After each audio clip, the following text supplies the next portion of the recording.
नमस्कार दोस्तों, मैं मनीष कुमार भोज आप सभी का अपने यूट्यूब चैनल पहाड़ एजुकेशन में हार्दिक स्वागत करता हूं।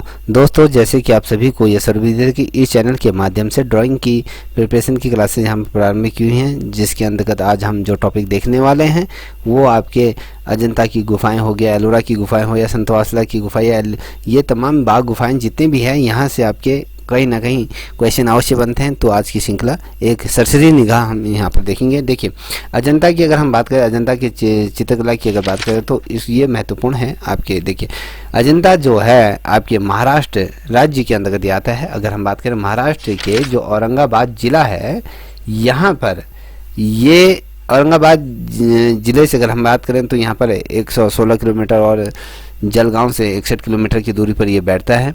और अगर हम बात करें जो औरंगाबाद ज़िले में जो ये पहाड़ी है, किस पहाड़ी में इसको स्थापित किया गया है, जो बनी है गुफाएं, सारधित की पहाड़ियाँ हैं या पहाड़ियों में यहाँ पर स्थित ये गुफाएं हैं। अगर यहाँ पर गुफाओं की अगर हम कुल संख्या की बात करें तो यहाँ पर आपको 30 गुफाएं आपको देखने को मिलती हैं, जिसमें से आपके 25 गुफाएं आपके बिहार और 5 गुफाएं आपके चैत्य गुफा के रूप में हम जानते हैं। कभी क्वेश्चन पूछा जाता है कि अजंता की गुफाओं का आकार कैसा है, तो आपको पता होना चाहिए घोड़े के नाल के आकार क्या है, या अर्ध वृत्ताकार के रूप में कह सकते हैं, या उल्टे कटोरे के आकार का भी आप हम इसे कह सकते हैं। ठीक है, ये गुफाएं अगर मैं कहूँ वलगुना जो नदी घाटी के कहें, बागोरा जो नदी है, इसको बागुना नहीं, ये वागुरा जो नदी है के घाटी के बाईं ओर के छोर से ये क्या होती है, यहाँ से आती है। और एक अग्नाशय चट्टान जो चट्टानों को काटती हुई ये बनाई गई है। कभी क्वेश्चन पूछा जाता है कि अजंता की गुफाएं किस चट्टानों को काट के बनाए, अग्नाशय की चट्टानों को यहाँ पर काट कर ये बनाई गई हैं। ठीक है, अब ये गुफाएं कब निर्मित हुई थी, ये सबसे बड़ा क्वेश्चन बनता है। तो आपको ये पता होना चाहिए 200 शताब्दी से 7वीं शताब्दी के मध्य में इन गुफाओं का क्या होता है, निर्माण काल प्रारंभ हुआ था। और माना जाता है कि ये 8वीं शताब्दी के जो मिगविट है ना, उसके प्रारंभिक दौर पर ये ख़त्म हुई। ठीक है, अगर हम देखें ये गुफाओं के अंतर्गत अगर हम बात करें क्या चीज़ महत्वपूर्ण है। देखिए, गुफाओं की दीवारों पर अगर हम कहें भित्ति चित्र और छतों पर चित्र बनाए गए हैं। ठीक है, आप अगर जो दीवार है, दीवारों पर इसमें बहुत शानदार चित्रांकन किया गया है। और अजंता की गुफा को त्रिवेणी के कलाओं की त्रिवेणी, 3 कलाओं की त्रिवेणी कहा जाता है। आपकी स्थापत्य कला, मूर्तिकला और चित्रकला के यहाँ पर माना जाता है। देखिए, यहाँ पर अगर सर्वाधिक चित्रों की अगर बात करें तो यहाँ पर सर्वाधिक रूप में जो जातक कथाओं का यहाँ पर क्या किया गया, वर्णन किया, जो बुद्ध से संबंधित है। अभी कभी क्वेश्चन पूछा जाता है कितने जातक कथाओं का इसमें वर्णन किया गया, तो आपको ये स्पष्ट तौर पर पता होना चाहिए। यहाँ पर 547 यहाँ पर जातक कथाएँ आपके भगवान बुद्ध के जीवन पर आधारित है। अगर कोई भी क्वेश्चन बनता है कि अजंता की सबसे प्राचीन की बात करें, या प्राचीनतम किन्हें सबसे प्राचीन गुफा कौन सी है, आपको ये बता दूं गुफा नंबर वो 10 है, जो सबसे प्राचीन गुफा के रूप में मानी जाती है। और यहाँ पर अगर हम देखें अजंता की जो गुफा संख्या 9 और 10 सबसे प्राचीनतम चित्रकलाई इस गुफा में है। देखिए, 9वीं और 10वीं जो गुफा है इसको भी प्राचीन गुफा के रूप में, इनमें से अगर प्राचीनतम की अगर बात आ जाती है, बहुत अधिक पुरानी अगर पूछा जाता है, वो गुफा नंबर आपकी 10 है। ठीक है, और जिसकी समानता अमरावली की जो मूर्तिकला और सातवाहन काल की जो 200 BC के मध्य में जब मानव आकृतियों की में जो वेशभूषा, आभूषण और ये जो तमाम चीज़ें बनाई गई थी, उसकी कहीं ना कहीं ये समकालीन मानी जाती है। कहीं ना कहीं उस आकृति से संबंधित या कहें उनकी वेशभूषा हो गई, या उनकी मानव आकृतियाँ किस प्रकार से बनाई गई, आभूषण किस प्रकार, कहीं ना कहीं उसके समकालीन ये मानी जाती है। ठीक है, देखिए, गुफा संख्या 16 और 17 की अगर बात करें तो ये 5वीं शताब्दी के दौरान बनाए गए ये गुफाएं हैं। इनमें जो आंध्र और वाकाटक जो शासक थे उनके बारे में यहाँ पर चर्चा की गई है, उनके द्वारा ये बनाई गई है। और 16 गुफा में सर्वोच्च चित्र अगर कहें, जो सर्वश्रेष्ठ चित्र जो माना जाता है, यहाँ पर मलासन राजकुमारी का यहाँ पर चित्र, और साथ ही आपके महात्मा बुद्ध के उद्देश्यों का यहाँ पर क्या किया है, चित्रों को यहाँ पर उकेरा गया है। अब बात करते हैं अगले टॉपिक की। तो यहाँ पर देखिए, गुफा संख्या 1 और 2 और 5, ये जो गुफा का निर्माण किया गया वो 5वीं शताब्दी के से लेकर 6वीं शताब्दी के बीच ये मानी जाती है कि इस कालखंड में जो ये वाला जो पीरियड रहा 5वीं से 6वीं शताब्दी के बीच का, तो यहाँ पर गुफा नंबर 1 और 2 और 5 ये गुफाओं का निर्माण इस समय माना जाता है, याद रखिएगा। ठीक है, अब बात करते हैं गुफा संख्या 1, 2, 5 में अधिकतर जो सबसे ज़्यादा यहाँ पर अलंकृत और आभूषणिक अविकल्पित और कथाओं की यहाँ पर किया गया, कहानियों को चित्रित किया गया। देखिए गुफा नंबर 1, 2, 5 यहाँ पर साराधिक रूप में अगर कहें अलंकरण बहुत ज़्यादा आलेखन या कहें चित्रांकन यहाँ पर किया गया। आभूषणी जितने भी बनाए गए हैं, जो चित्र बनाए गए उनमें आभूषण की अभिक्रियाकलापों को यहाँ पर दर्शाया गया और बुद्ध की जातक कथाओं को चित्रांकन यहाँ पर किया गया है। और देखिए गुफा संख्या 1 की अगर बात करें तो गुफा संख्या 1 में पद्मपाणि बौद्ध सत्व की बात करें, अलंकेतेश्वर, मारविजय, साथ ही आपके चाकुल्य और राजपुलकेशन द्वितीय और ईरान के जो साम्राज्य के जो बादशाह थे खुसरो के तमाम दूतों का यहाँ पर किया गया आदान प्रदान का चित्र यहाँ पर बनाया गया। कहीं ना कहीं ये बहुत ज़्यादा महत्वपूर्ण चित्र माने जाते हैं। ठीक है, अब देखते हैं अगला पॉइंट। यहाँ पर देखिए अजंता की चित्रकला में रेखाओं के जरिए गहरे और चमकदार गुलाबी हो गया, भूरे और सिंदूर हरे आदि रंगों का इसमें किया गया प्रयोग किया गया है। इनके साराधिक रूप में चित्र बनाएंगे। कभी क्वेश्चन पूछा जाता है कि अजंता के चित्रों में साराधिक रूप में किन रंगों का प्रयोग किया गया है, तो आपको पता होना चाहिए इसमें गहरे चमकदार रंगों का प्रयोग किया गया है। चाहे गुलाबी रंग की बात करें या भूरे रंग की बात करें, सिंदूर की बात करें या हरे रंग की, तो इन रंगों का यहाँ पर चित्र बनाए गए हैं साराधिक रूप में। और अगर बता दूँ तो अजंता के चित्रों में जो बहुत कम रंग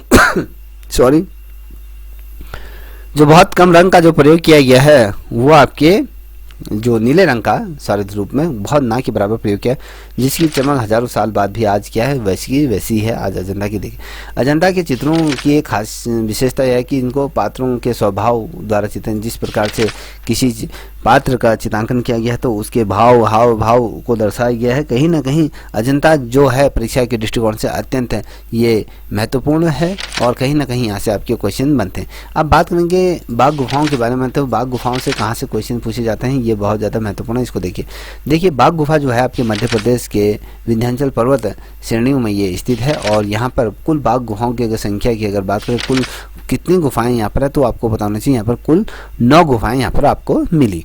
इनकी खोज जो हुई थी आपको बता दूं, जो इनकी खोज हुई थी 1818 ईस्वी में लेजर फिलर द्वारा इसकी खोज की गई थी। और बाघ के चित्रों में अधिकांश लौकिक तौर पे इनको बनाया गया है। देखिए आप ये यहाँ पर ये जो चित्र देख पा रहे हो इस प्रकार से बनाएगी। और बाघ की गुफाओं की अगर बात करें गुफा नंबर 4 में रंग महल इसे कहा गया। बाघ की जो चौथे नंबर की गुफा है उसे रंग महल कहा गया। इसमें क्योंकि नृत्य करते हुए नृत्यांगनाओं का चित्र किया गया है और साथ ही यहाँ पर जुलूस के दृश्य को भी निकाले। कहीं ना कहीं जुलूस निकालते हुए लोगों को हम यहाँ पर देखने को हमें कहीं ना कहीं मिल जाते हैं। ठीक है, अब देख पा रहे होगे आप यहाँ पर देखिए बाघ की गुफा संख्या 2 में पद्मपाणि बौद्ध सत्व का चित्र भी बहुत ज़्यादा महत्वपूर्ण है, जिसका शरीर आभूषण तथा पुष्पों से ढका हुआ है। गुफा नंबर 2 में जो बाघ की गुफाएं हैं उसमें पद्मपाणि बौद्ध सत्व का यहाँ पर चित्रांकन किया गया है, जिसके शरीर में बहुत ढेर सारे आभूषणों को लगाया गया है और साथ ही पुष्पों से संपूर्ण रूप से बुद्ध जी की प्रतिमा को किया गया ढक दिया गया। ठीक है, अब यहाँ पर बाघ गुफाओं में जो राजकुमारी तथा उसकी जो सहायिका होती हैं उनका चित्र भी आपको यहाँ पर देखने को मिल जाएगा। और देवता हो गया और राजकुमार का भी चित्र यहाँ पर स्त्रियों के संगीत का दृश्य किस प्रकार से उसमें महिलाएं संगीत गायन करती थी या फिर संगीत नृत्य करती थी, युगल या एक साथ करती थी या अपने युगल प्रेमी के साथ करते थे। महाराष्ट्र अगर जो महाराज होता था ना, सम्राट होता था, उसका चित्र यहाँ पर क्या हाथियों और घोड़ों का पर सवार पुरुषों का भी यहाँ पर चित्र का दृश्य यहाँ पर दर्शाया गया कि मान लीजिए कहीं पर कोई युद्ध हो रहा है, युद्ध में साहस से भरे हुए वो वीर या वो सैनिक जो घोड़ों में सवार हैं या हाथियों में सवार हैं उनकी यात्रा का चित्रांकन किया गया है।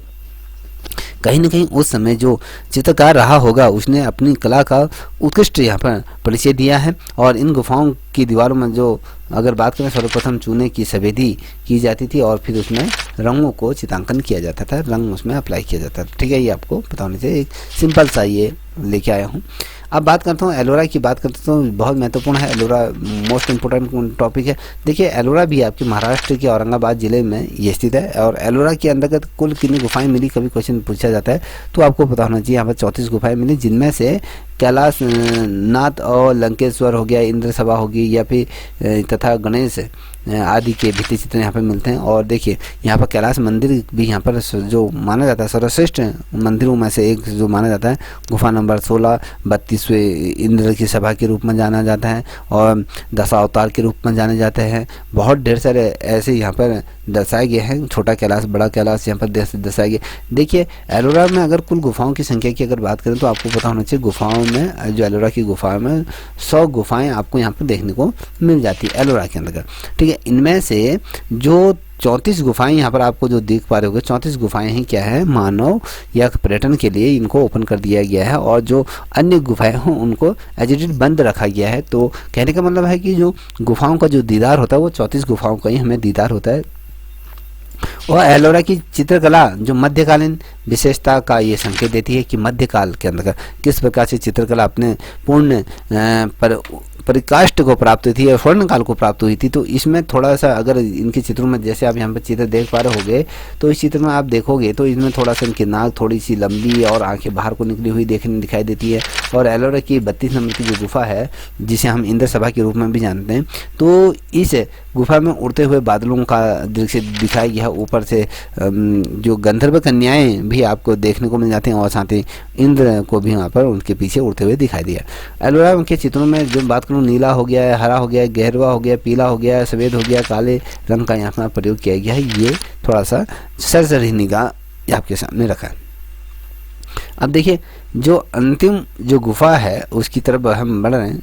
देखिए ये कह रहा है कि संत वासलाल की जो गुफाएं हैं, गुफाओं के अंदर जो चित्र बनाए गए, जैसे आप यहाँ पर देख पा रहे हो 3 बुद्ध ये पद्मासन अवस्था में बैठे हुए हैं। देखिए तमिलनाडु के पत्तुकोट्टू जिले में ये संत वासला की जो गुफाएं हैं ये स्थित है और मंदिरों की दीवारों पर 9वीं शताब्दी के दौरान चित्र बनाए गए। और इस गुफा में 9वीं शताब्दी के मध्य में क्या बनाए गए, चित्र बनाए गए हैं। ये गुफाएं जो हैं, जितने भी ये गुफाएं हैं उसमें शैव और जैन धर्म या कहें हिंदू धर्म या ब्राह्मण धर्म की भी यहाँ पर क्या है चीज़ें आपको देखने को मिल जाती हैं। अगर संत वासला की गुफाओं की अगर बात करें तो यहाँ पर चित्र जैसे जैन ऋषियों के सारथी रूप में आपको प्रयोग देखने को मिलते हैं, प्रतीक के रूप में जैसे गहरे रूप में जुड़े हुए देखने को मिल जाता है। और अजंता की समान कहीं ना कहीं उसके मापदंड तकनीक जिस प्रकार से अजंता में चीज़ें बनाई गई हैं उसी प्रकार से आपके संत वासला की गुफाओं में भी चित्रांकन किया गया है। अगर आप यहाँ देखोगे यहाँ के मंदिरों की छतों पर क्या है, एक सघन कमल वन चित्रित किया गया है। देखो अगर यहाँ पर देखोगे तो एक कमल, ये कमल दर्शाया गया है, चारों तरफ से वनों को दर्शाया गया है, कहीं ना कहीं ये दिखा। यहाँ पर यहाँ के जो चित्र हैं पांडव राजा रानी और साथ ही एक नृत्य का चित्र भी यहाँ पर प्रशंसनीय है। आप अगर पूरे वीडियो देखोगे, अगर इससे ज़्यादा चित्र देखो, कहीं ना कहीं वो चित्र आपको देखने को मिल जाते हैं कि संत वासला की गुफाएँ क्यों इतनी ज़्यादा महत्वपूर्ण है, क्या इसमें ऐसी चीज़ें रही। क्योंकि अगर हम बात करें संत वासला की गुफाएँ कहीं ना कहीं आपके जो प्रतियोगिता परीक्षाओं में पूछा जा सकता है। अगर क्वेश्चन पूछा जाता है कि किस समय का ये पीरियड माना जाता है, 600 ईसा से 650 ईसा का समय माना जाता है, जिसमें महेंद्र वर्मन है और उसका जो पुत्र था नरेंद्र वर्मन ने इन गुफाओं का किया गया कहीं ना कहीं निर्माण किया था। जो इनकी चित्रों की जो खोज हुई थी 1934 में इनकी गुफाओं का खोज की थी, रायकृष्ण दास जो थे उनके द्वारा इनको खोजा गया है। और यहाँ पर अजंता के जो भित्ति चित्रों के साथ ही इनका क्या किया गया है, जिस प्रकार से अजंता के भित्ति चित्रों में प्रमाण मिले हैं उसी के आधार पर यहाँ पर भी हमें देखने को मिल जाते हैं। संत वासला की जो कला शैली का जो जन्म माना जाता है वो यहीं से माना जाता है। और कला के दृष्टिकोण से अगर हम देखें तो पल्लव काल में जो दक्षिण का जो है स्वर्ग के रूप में का, देखिए आप संत वासला की गुफाओं की अगर हम बात करें तो यहीं पर कला की क्या कहीं ना कहीं उत्पत्ति मानी जाती है। और ये पल्लव काल का, अगर हम पल्लव काल की अगर हम बात करें तो ये जो पीरियड रहा पल्लव काल का, तो यहाँ पर ये स्वर्ण काल को ये प्राप्त हुई, जहाँ पर आपको देखने को मिल गया संगीत देखने को मिला, साहित्य देखने को मिल गया और चित्रकला मूर्तिकला और जितने भी तमाम रूपों में हमें यहाँ पर अलग चीज़ें देखने को मिल जाए। देखिए यहाँ पर अर्धनारेश्वर का भी चित्र दिया गया है और अगर आप इस को पढ़ोगे तो कहीं ना कहीं भगवान शिव के चेहरे पर करुणा दिखाई दी है और रेखाओं में जिस प्रकार से भाव भंगिमाएं कोमलता दर्शाई गई है, जिस प्रकार से हस्त मुद्राओं में कोमलता अभिव्यक्ति दिखाया गया है, जनता के चित्रों के समान उसमें प्रभाव देखने को मिलता है। हमें ऐसा प्रतीत होता है कि भैया अलंकारों का जो अद्भुत जो खजाना हमें कहीं ना कहीं देखने को मिल जाता है। तो ये तमाम चीज़ें आपके संत वासला की गुफाओं में कहीं ना कहीं देखने को मिल जाते हैं। ठीक है, ये महत्वपूर्ण टॉपिक था आपके परीक्षा के दृष्टिकोण से। यदि आपको ये वीडियो पसंद आई हो तो प्लीज़ चैनल को लाइक शेयर सब्सक्राइब अवश्य करें, साथ ही अपने दोस्तों को साझा करें। तब तक के लिए इतना ही। जय हिंद, जय भारत, जय उत्तराखंड।